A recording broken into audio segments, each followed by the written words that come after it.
Pada tahun 1494, seorang ilmuwan matematika asal Italia bernama Luca Pacioli menulis sebuah buku yang di dalamnya mengungkapkan sistem buku pencatatan atau yang kita kenal dengan debit kredit. Selang beberapa tahun, lebih tepatnya pada tahun 1500-an, mulai bermunculan sistem pembukuan pencatatan akuntansi yang dimodifikasi berdasarkan buku Luca Pacioli. Sistem ini dinamai dengan sistem Belanda dan sistem Inggris, dan kedua sistem ini dikenal dengan sistem kontinental.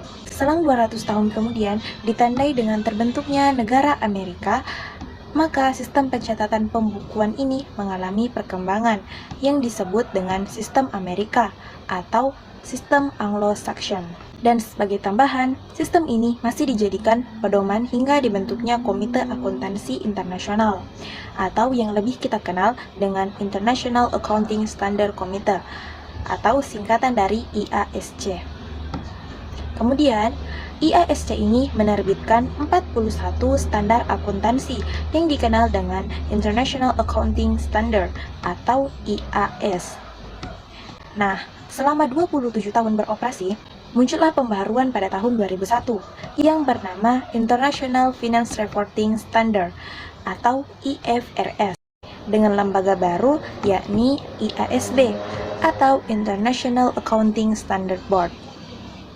Hal ini dilakukan supaya pencatatan laporan-laporan akuntansi terstandarisasi secara internasional atau mendunia. Nah, itulah sejarah akuntansi di dunia. Berbeda dengan Indonesia.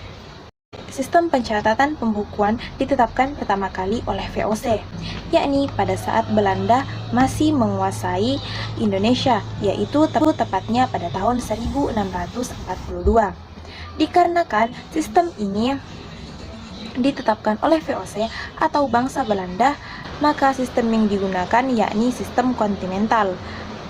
Kemudian setelah Indonesia merdeka, tepatnya pada tahun 1957, dibentuklah sebuah lembaga yang mewadahi seluruh akuntan di Indonesia, yaitu Ikatan Akuntan Indonesia atau yang sering kita kenal dengan IAI.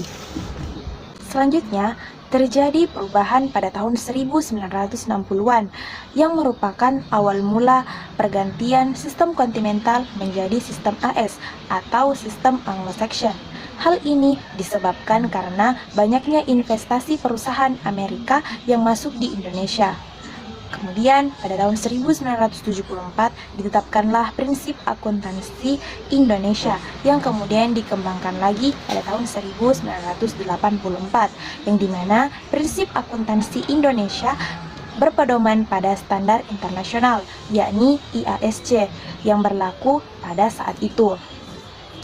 Kemudian, 10 tahun berjalan, ditetapkanlah standar akuntansi keuangan atau SAK, yang mana pada saat itu berpedoman pada IASC hingga pada tahun 2008 mengganti pedoman standar menjadi IFRS atau International Finance Reporting Standard hingga saat ini.